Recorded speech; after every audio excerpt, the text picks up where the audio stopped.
If you're new to these Wild West tales, saddle up with us. Make sure to hit that subscribe button and drop a comment below with what you'd have done if you were in this cowboy's boots. Every like and comment helps keep these stories riding on. Now let's ride into tonight's tale. The desert sun baked the earth into cracked clay, the kind that seemed to whisper of blood and dust long before either arrived. James Hawk Dalton tugged his reins, pausing at the ridge above a broad valley where sagebrush bent to the dry wind. He was a man the frontier had tested many times over, a drifter who'd earned respect the hard way, through quick reflexes, a sharp eye, and a code of honor that refused to bend. Rumors told of him surviving duels, storms, and nights alone in country where wolves sang louder than the wind. But today was different. Today he rode into the heart of Apache lands under a banner of uneasy peace. Chief Gray Wolf had sent word. The tensions between settlers and his people had grown too dangerous, and blood had already stained the soil. But even as mistrust hung heavy, the chief had agreed to speak with the cowboy, one of the few outsiders known to keep his word. Hawk knew it was risky. To sit at a fire with men who had every reason to hate him was to place his life in their hands. Still, he rode on. By the time Hawk reached the Apache camp, shadows had begun to stretch across the canyon. The air smelled of wood smoke and sage, and drums beat a rhythm low and steady. Warriors met him with hard eyes and silent hands resting on spear shafts. At their center stood Chief Gray Wolf, tall and unbending, his gaze sharp as flint. But it wasn't the chief who first caught Hawk's attention, it was the two young women beside him. Naeli, the elder daughter, carried herself with the kind of grace that came from both training and defiance. She wore beads carved from bone, her dark hair braided with crimson thread, her chin lifted in a way that dared anyone to question her strength. Tala, the younger, couldn't have been more than 16. Curiosity lit her features, her smile quick and unguarded, though she stayed close to her sister's side. To Hawk, they were more than daughters of a chief, they were living reminders of why the peace had to hold. Words were exchanged in the center of the campfire's glow. Promises, warnings, the fragile balancing of trust. Hawk's voice was steady, his manner careful, though he never let his eyes leave those around him. He could feel the heat of suspicion like a brand pressed to his back. And then, just as the air began to ease, the sound of hooves shattered the night. From the ridge above, gunfire cracked. The world seemed to splinter in the space between breaths. Raiders spilled into the canyon, rifles flashing in the firelight. Screams tore through the camp as arrows flew back in desperate defense. Hawk had a heartbeat to choose, flee or fight. He turned and saw the raiders' rifles already leveled at the chief's daughters. Without thought, he threw himself forward. The first bullet slammed into his shoulder, a white-hot punch that spun him around. He staggered but kept moving, placing his body between the girls and the rifles. A second shot burned across his ribs, and then a third tore into his thigh. The force drove him to one knee, but still he raised his revolver, returning fire with grim precision. Warriors rallied to the cry, but the raiders pressed hard, hungry for blood and chaos. A fourth bullet ripped into Hawk's side. His vision blurred, his jaw clenched until his teeth threatened to crack. Somewhere in the chaos, Tala cried out, and that sound gave him strength enough to rise once more. He fired again, his shot cutting down the bandit who had her in his sights. Then came the fifth strike, a heavy slug that slammed into his back and drove the air from his lungs. His revolver clattered into the dust. The camp was fire and thunder. The daughters clung to him as he swayed, his shirt soaked with blood, his breath ragged. The raiders faltered under the fury of Apache warriors, who surged forward in a wave of arrows and tomahawks. One by one, the attackers fell back, dragging their wounded, leaving only silence and the sharp stench of gunpowder in their wake. Hawk collapsed then, his strength drained at last. Naeli and Tala dropped to his side, their hands pressing desperately against wounds that seemed too many to count. His blood painted their fingers crimson, but still they whispered to him, urging him to hold on. The camp gathered close, shock written on every face. Few could believe that a cowboy, a man not of their blood, not of their people, had taken 5 bullets and stood unyielding to shield the daughters of their chief. Grey Wolf himself knelt beside Hawk, his weathered face unreadable in the firelight. He spoke low to his daughters in their tongue, then raised his voice for all to hear. "This man has bled as one of us. Should he live, his name will carry through the generations." The medicine man was summoned, his hands already stained with herbs and smoke. He examined Hawk's wounds, his eyes narrowing with each. 5 bullets, he murmured, shaking his head. No man survived such weight of death. And yet, his gaze lifted, steady and grave. If his spirit endures, it will be because the Great Spirit wills his tale to be told. The daughters clung to that thread of hope, refusing to let go of the man who had thrown his life across theirs like a shield. Around them, the tribe stood silent, caught between disbelief and reverence. Hawk's chest still rose and fell, shallow but stubborn, a rhythm that defied the odds. And as the fire snapped and the drums faded, the camp held its breath, waiting to see if the cowboy who had taken 5 bullets for the daughters of their chief would rise again. The night closed around them heavy and still, but in that silence was a promise that what happened next would not be forgotten. Hawk drifted in and out of darkness, his body tethered to life by pain and the stubborn beat of his heart. Fever wrapped him in waves of heat, dragging him into dreams where the desert blurred with blood and memory. Each time he stirred awake, he found the faces of Naeli and Tala bent close, their voices soft as they sang songs in their tongue.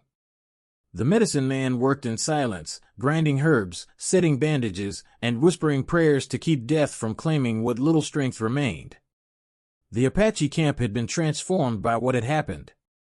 Where once Hawk was seen as a stranger, an intruder, now he lay at its center, guarded day and night. The daughters rarely left his side, their devotion startling even to their father.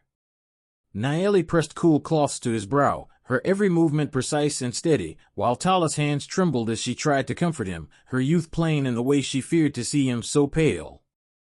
Chief Grey Wolf watched from the shadows, saying little, yet his eyes missed nothing. He knew the weight of such a sacrifice, and though pride tempered his words, his heart wrestled with something deeper, respect for the man who had chosen to bleed for his family. Days bled together, and each one seemed to pull Hawk closer to the edge. The bullets had carved paths of ruin through his flesh.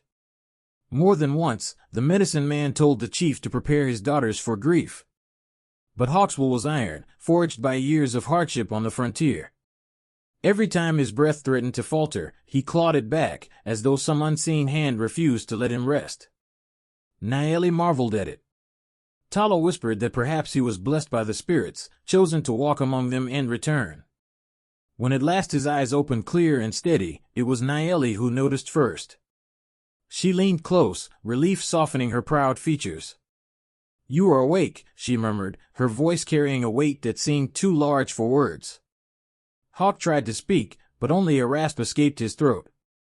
Tala hurried to bring water, holding the cup as carefully as if it were made of glass. Hawk drank, the coolness shocking him back to the world of the living. "You should not have lived," the medicine man said, his tone half disbelief, half reverence. 5 bullets tear even the strongest warrior down. Yet you rise again. Hawk coughed, a grim smile tugging at the corner of his mouth. "Takes more than lead to keep me in the dirt." His voice was weak but steady, a spark of the man he had been before the ambush. Word spread quickly through the camp. Men, women, and children came to see the cowboy who had stood against death itself. Some whispered that he had been touched by the Great Spirit, others that his courage alone had cheated the grave. For the first time, the tribe looked on him not as an outsider but as a brother forged in blood. Chief Grey Wolf gathered his council that evening, the fire crackling as eyes turned to him. "This man risked all for my daughters," he said, his voice deep and commanding. "He is no longer stranger. From this night, James Dalton is blood brother to the Apache." The declaration carried like thunder. Hawk, still weak, could only bow his head. The chief's words bound him to the tribe, and in that moment, old walls of suspicion crumbled. Warriors who had once eyed him with cold distrust now nodded in silent acknowledgement. But peace on the frontier was never more than a fragile thing. Word of the alliance spread beyond the canyon. Settlers in nearby towns heard whispers of a cowboy living under the protection of the Apache. To some, it was proof of treachery. To others, it was a threat to their fragile dominance. And to those who profited from chaos, the same men who had sent raiders into the parley, it was a warning that their grip was slipping. One evening, as the moon rose silver over the desert, a messenger rode hard into the camp, his horse lathered and trembling. He brought word that the bandits, bitter at their defeat, had gathered anew. They swore vengeance on both the Apache and the man who had shamed them. War drums seemed to echo in the distance even before they struck. Hawk heard the news as he struggled to his feet for the first time since the ambush. His body screamed with pain, but his eyes burned with purpose. "They're coming for the tribe because of me," he said. "I won't lie in a tent while others bleed for my choices." Naeli stepped forward, her face carved with resolve. "You did not bring this upon us. You shielded us from death. If they return, we will meet them together." Tala's hand slipped into her sister's, but her gaze was fixed on Hawk, filled with a fierce admiration that no fear could dull. The following night, the raiders came. Their torches lit the canyon walls, their voices rising in drunken rage. Hawk, though barely healed, stood among the Apache warriors, a rifle in his hands. The tribe had prepared, their defenses woven tight under Grey Wolf's command. The daughters stood with the women and children, but their eyes never left Hawk's figure at the line of defense. Gunfire split the night. Smoke rolled through the canyon as shouts echoed off the stone. Hawk fought like a man possessed, each shot measured and lethal, every movement driven by the memory of the bullets that had nearly ended him. Warriors surged beside him, arrows whistling into the darkness. The raiders pressed hard, but the defense held, unyielding as the stone cliffs themselves. At the height of the battle, Hawk faced the leader of the raiders, a scarred brute with eyes full of hate. The man sneered, lifting his revolver. "Should have stayed dead, cowboy." The gun fired, but Hawk moved with the reflexes of a man who had stared down death too many times to flinch. His own shot rang out, and the raider fell, his body crumpling in the dust. The sight broke the enemy's will. One by one, they turned and fled into the darkness, leaving the canyon echoing with their retreat. When silence fell, it carried the weight of triumph. The tribe gathered in the fire's glow, their voices rising in a song of victory. Hawk, exhausted and bleeding from reopened wounds, dropped to one knee. Naeli rushed to his side, steadying him, while Tala wept openly, her hands pressed to his arm as though to anchor him to the earth. Grey Wolf approached, his expression solemn but proud. "You have proven more than courage, Hawk.